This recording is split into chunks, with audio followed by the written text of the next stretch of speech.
Assalamualaikum warahmatullahi wabarakatuh.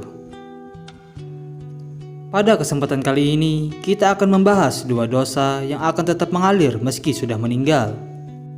Sebagian manusia bisa dengan mudah melakukan perbuatan dosa dalam kehidupan sehari-hari. Karena seringnya dilakukan, tindakan tersebut terkadang dianggap biasa sehingga tidak terasa seperti dosa. Padahal dosa bukanlah perkara main-main. Balasannya mutlak neraka yang sudah disiapkan Allah Subhanahu wa Ta'ala bagi hambanya yang ingkar. Ternyata setelah meninggal, tanggung jawab terhadap dosa maksiat yang pernah dilakukan tidak terputus begitu saja. Selama perbuatan maksiat tersebut masih berdampak dan berpengaruh kepada orang lain, maka dosanya akan tetap mengalir kepada pelakunya meski ia sudah meninggal. Apa saja dosa-dosa tersebut? Sebelum melanjutkan video ini, alangkah baiknya untuk klik tombol like, share video ini sebagai sarana dakwah, dan jangan lupa untuk klik tombol subscribe dan nyalakan lonceng notifikasinya. Jika biasanya kita mengenal amal jariah yang pahalanya mengalir meski sudah meninggal, maka ada juga dosa jariah yang dijanjikan Allah Subhanahu wa Ta'ala akan diterima manusia. Saat sudah meninggal, seseorang akan tetap mendapatkan dosa karena perbuatannya semasa di dunia masih berpengaruh buruk terhadap orang lain. Padahal di alam barzah manusia sangat membutuhkan limpahan pahala sebagai pertolongan mereka menunggu hari kiamat. Namun karena dosa jariah ini, mereka justru harus menanggung dosa-dosa yang dilakukan orang lain akibat pengaruh atas tindakan maksiat yang pernah ia lakukan semasa hidup. Sesungguhnya kami menghidupkan orang-orang mati, dan kami menuliskan apa yang telah mereka kerjakan dan bekas-bekas yang mereka tinggalkan. Dan segala sesuatu kami kumpulkan dalam kitab induk yang nyata, Lauh Mahfuz. Quran Surah Yasin ayat 12. Lantas apa saja dosa yang akan terus mengalir ini? Yang pertama, menjadi pelopor maksiat.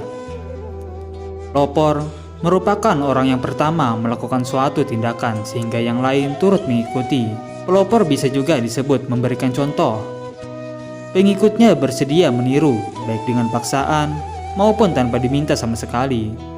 Kondisi ini akan sangat bagus jika menjadi pelopor untuk tujuan yang baik. Namun bagaimana jika menjadi pelopor maksiat?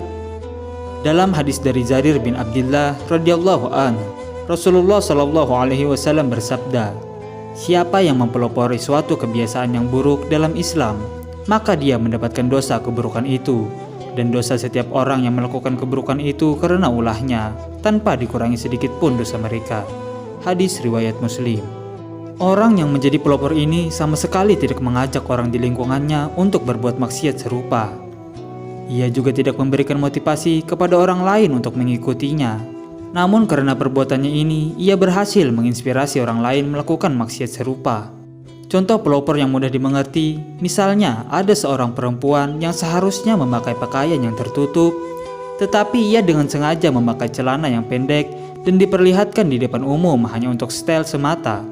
Dan kemudian ada beberapa orang lain yang melihat dan ingin mengikuti caranya berpakaian seperti itu. Itulah mengapa anak Nabi Adam, Qabil, yang menjadi orang pertama yang membunuh manusia harus bertanggung jawab atas semua kasus pembunuhan di alam ini. Nabi Muhammad SAW bersabda, "Tidak ada satu jiwa yang terbunuh secara zalim, melainkan anak Adam yang pertama kali membunuh akan mendapatkan dosa karena pertumpahan darah itu." Hadis riwayat Bukhari, Muslim, dan yang lainnya.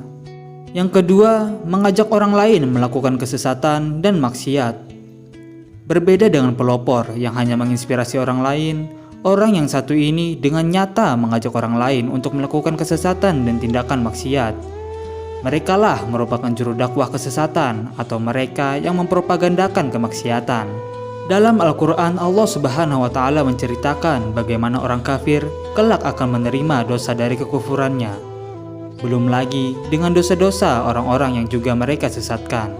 Mereka akan memikul dosa-dosanya dengan penuh pada hari kiamat, dan berikut dosa-dosa orang yang mereka sesatkan yang tidak mengetahui sedikit pun bahwa mereka disesatkan.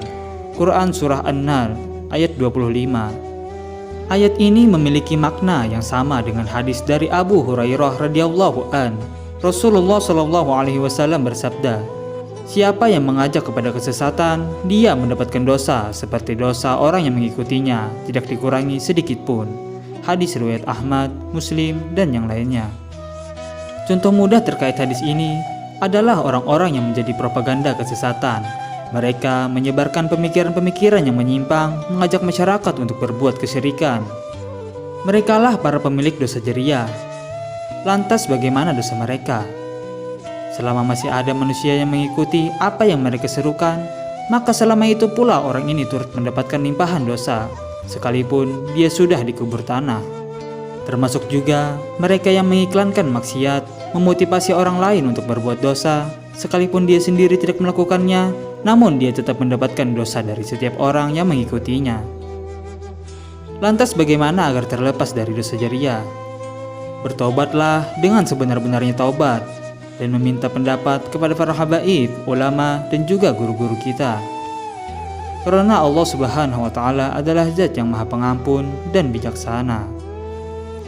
Alangkah baiknya agar segera menyesali semua perbuatan buruk yang pernah dilakukan dan berjanji kepada Allah untuk tidak mengulanginya lagi. Mulailah dari sekarang berbuat baik dan menebar benih-benih kebaikan untuk bekal nanti. Semoga kita lebih berhati-hati dalam bertindak dan lebih banyak melakukan amal soleh dibanding dosa-dosa maksiat. Karena hidup tidak hanya semata di dunia lalu selesai ketika sudah meninggal. Namun perjalanan masih panjang untuk menuju kehidupan yang kekal. Semoga video kali ini bermanfaat untuk semuanya. Wallahu a'lam bishawab. Assalamualaikum warahmatullahi wabarakatuh.